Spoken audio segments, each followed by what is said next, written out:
এবং সাংবিধানিক ভুল ব্যাখ্যা দিয়ে জনগণের সাথে পুরো প্রতারণা করা হচ্ছে। আমি একজন ক্যান্ডিডেট ছিলাম, 30টা কেন্দ্র দখল করে আমার চোখের সামনে আমি দেখছি কিভাবে আমাকে হারাই দেওয়া হয়েছে। সংসদ যেদিন মুলতবি হলো, সেদিন যে বাছাই কমিটির রিপোর্ট পেশ করা হয়েছে, সেদিন থেকে এই সংবিধান স্বৈরাচারের পথে পা বাড়িয়েছে। সিদ্ধান্ত যখন হয়ে যায়, যারা তার সাথে একমত হন না, সেটা নোট অফ ডিসেন্ট থাকতে পারে, এটা দোষের কিছু না, কিন্তু নোট অফ ডিসেন্ট কোনোদিন সিদ্ধান্ত হইতে পারে। যে দেওয়ার সুযোগ পেয়েছি, আলহামদুলিল্লাহ। আমার রেজিগনেশন একটু সংশোধন করতে হবে। আমি জামাত ইসলামের কেন্দ্রীয় প্রচার ও মিডিয়া বিভাগের সেক্রেটারি, কেন্দ্রীয় নির্বাহী পরিষদ সদস্য। ধন্যবাদ। এখানে আজকে যে কি নিয়ে উপস্থাপিত হয়েছে, তার হেডলাইনে বলা হয়েছে জুলাই সনদ বাস্তবায়ন আদেশ, আইন ও রাজনৈতিক চ্যালেঞ্জ। এই ব্যাপারে আমার আরেকটি বিষয় সংযোজন আছে। চ্যালেঞ্জটা আইন এবং রাজনৈতিক যতটুকু, তার চেয়েও বেশি চ্যালেঞ্জ হচ্ছে মানসিকতা। কারণ আইন তো ঠিক আছে, প্রেসিডেন্ট আদেশ দিয়েছেন, গণভোট হয়েছে, জুলাই সনদ তৈরি করতে ঐক্যবদ্ধ কমিশন এবং 30টি রাজনৈতিক দলের 270 দিন অতিবাহিত করতে হয়েছে। সকল রাজনৈতিক দল ঐক্যমত্যের ভিত্তিতে যে পয়েন্টগুলোতে ঐক্যমত্য হয়েছেন, সেই পয়েন্টগুলোই গণভোটে দেওয়া হয়েছে। এখানে তো নতুন কিছু বানিয়ে দেওয়া হয়নি। বিএনপি এখন কতগুলো নতুন প্রশ্নের উত্থাপন করেছে। ওনারা কিছু কিছু বিষয় বলছেন তাদের নোট অফ ডিসেন্ট আছে। সিদ্ধান্ত যখন হয়ে যায়, যারা তার সাথে একমত হন না, সেটা নোট অফ ডিসেন্ট থাকতে পারে, এটা দোষের কিছু না, কিন্তু নোট অফ ডিসেন্ট কোনোদিন সিদ্ধান্ত হইতে পারে। এর বহু নজির বাংলাদেশে আছে, সর্বোচ্চ আদালতে আছে। আপিলের ডিভিশনে অন্তত 5টি জাজমেন্ট ছিল নোট অফ ডিসেন্টিং জাজমেন্ট, কিন্তু নোট অফ ডিসেন্টের কারণে তো ডিসেন্টিং জাজমেন্টের কারণে সেগুলিতে কার্যকর হওয়া থেকে বিরত থাকে নাই। শহীদ আব্দুল কাদের মোল্লার মামলায় একজন বিচারপতি সম্পূর্ণ দ্বিমত পোষণ করে জাজমেন্ট দিয়েছিলেন, কিন্তু তার ফাঁসি তো আটকে থাকে নাই। আল্লামা সাঈদের মামলায় 4জন বিচারপতি, রায় হয়েছিল 3টা, একজন মৃত্যুদণ্ড, একজন খালাস, আর 2জন আমৃত্যু কারাদণ্ড। এখানে তো 3টা ডিসেন্টিং বক্তব্য ছিল, কিন্তু সাঈদী সাহেব তো 13 বছর কারাগারে থাকা অবস্থায়, চিকিৎসা বঞ্চিত অবস্থায় শেষ পর্যন্ত আল্লাহর কাছে চলে গেল। সুতরাং ডিসেন্টিং বক্তব্য এটা কোনোদিনও সিদ্ধান্ত পরিবর্তন করে না। বিএনপি একটা রং বক্তব্য দিয়েছে, পার্লামেন্টে দাঁড়িয়ে যে কথাটা তারা বললেন গত কয়েকদিনে। প্রথমে বললেন, শেষ দিন বলেছেন যে নির্বাচন কমিশন সংবিধান লঙ্ঘন করেছে। এটা তো আইন প্রণয়নের জায়গায় বক্তব্যটা দেওয়া হয়েছে, এটার একটা অফিসিয়াল ভ্যালুস আছে। যদি নির্বাচন কমিশন আইন লঙ্ঘনকারী হয়ে থাকেন, সংবিধান লঙ্ঘনকারী হয়ে থাকেন, তাহলে প্রতিষ্ঠানের কাছে আপনারা শপথ নিলেন কেন? তাহলে তো আপনার শপথটাও সংবিধান বিরোধী ব্যক্তির কাছে নেওয়া হয়েছে।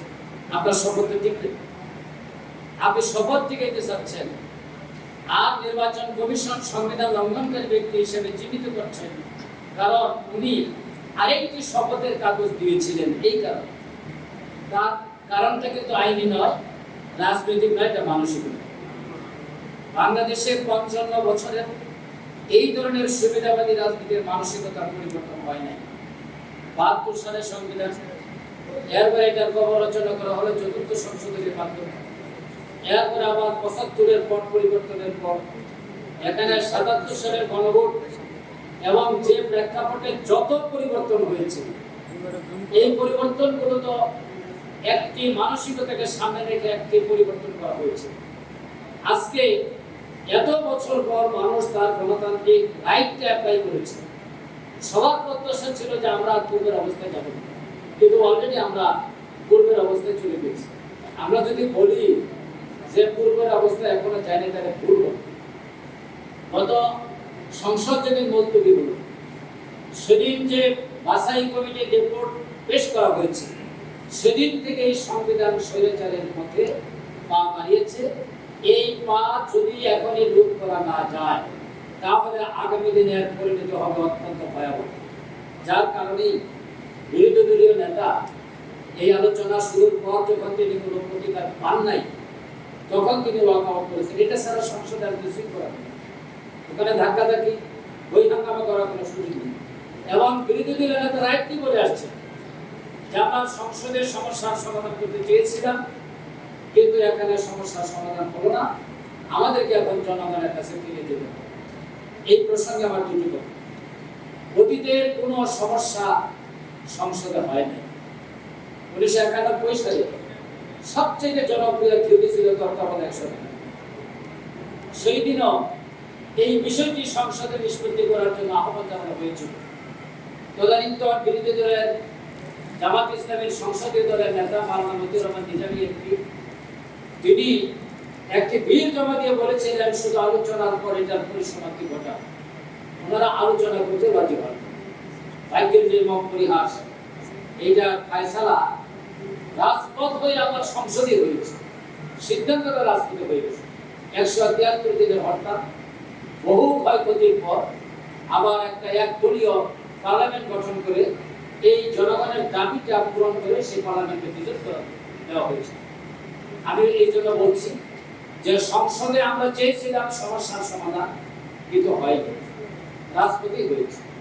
এবারের রাজপথের স্বরূপ, চরিত্র এবং অবস্থানটা হবে সম্পূর্ণ ভিন্ন। কারণ রাজপথ ফুললি প্রিপেয়ার্ড। আগে এটা প্রস্তুতি নেওয়ার জন্য অনেক সময় লেগেছে। আমার মনে হয় না এখন আমরা যত ব্যাখ্যাকারে দিচ্ছি, অনেক বেশি ব্যাখ্যা গ্রামের লোকেরাও জানে। আমি একজন ক্যান্ডিডেট ছিলাম, 30টা কেন্দ্র দখল করে আমার চোখের সামনে আমি দেখছি কিভাবে আমাকে হারাই দেওয়া হচ্ছে। এই এলাকার লোকেরাই যখন সংলাপ হচ্ছিল ঐক্যমত্য কমিশনের আর নোট অফ ডিসেন্ট দিচ্ছিল, টেলিভিশনের পর্দায় দেখে ওনারাই মন্তব্য করছেন এরা ক্ষমতায় গেলে এটা একটা বাস্তবায়ন করবে। পাবলিক সেন্স ক্লিয়ার হয়ে গেছে। সুতরাং জনগণ চেয়েছিল একটি স্বৈরাচারের পতনের সাথে সাথে স্বৈরাচারী ব্যবস্থার পরিবর্তন।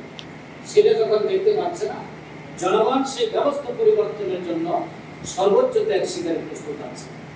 আমি আশা করব, আমি অত্যন্ত আশাবাদী যে আজকে আমাদের দেশপ্রেমিক সেনাবাহিনীর সদস্যগণ, বিজ্ঞ আইনজীবী বন্ধুগণ এবং এখানে অনেক রাষ্ট্রবিজ্ঞানী একই লাইনে সবাই কথা বলেছে। আমরা কেউ হতাশ নই, তবে উদ্বিগ্ন। আমরা উৎকণ্ঠিত, কারণ এত আন্দোলনের পর কিভাবে প্রকাশ্যভাবে একজন ভাই বলেছেন ডাকাতি করা হয়েছে। ডাকাতির চাইতে ভয়ঙ্কর, কারণ জনগণের রায়কে এখানে অবজ্ঞা করা হচ্ছে, অস্বীকার করা হচ্ছে এবং সাংবিধানিক ভুল ব্যাখ্যা দিয়ে জনগণের সাথে পুরো প্রতারণা করা হচ্ছে। প্রতারণার ফল কোনোদিনও ভালো হয় না। আমি বলবো যে এখনো সময় আছে। আমাদের একজন বিজ্ঞ লয়ার বলেছেন আপনার 6 মান্থ মানে 180 দিন পরে যেহেতু এই সংস্কার পরিষদের মেয়াদ শেষ হয়ে যাওয়ার কথা বলা আছে, এটাই যদি কার্যকর না থাকে তাহলে এইটা বাস্তবায়নের জন্য সেকেন্ড যে পার্লামেন্ট সেটা থাকার কোনো প্রয়োজন আছে বলে মনে হয় না। আমার মনে হয় যে এই 180 দিনের মধ্যে সরকারি দল তাদের সুবুদ্ধির পরিচয় দেবে এবং সংস্কারের মাধ্যমে সংবিধানের যে বিষয়গুলো আছে সেটা জাতির সামনে তারা উপস্থাপন করে সংস্কার করে বাংলাদেশকে স্বৈরাচারের কবল থেকে, স্বৈরাচারী ব্যবস্থার কবল থেকে মুক্ত করবেন। ইউএফটি ফার্স্টের সাথে ট্রেড করুন যে কোনো জায়গা থেকে। ক্যাম্পাসে ক্লাসের ফাঁকে, ঢাকার জ্যামে বসে কিংবা ঘরে বসে, ট্রেডিং এখন হাতের মুঠোয়। তাই ট্রেড করুন যখন খুশি, যেখানে খুশি।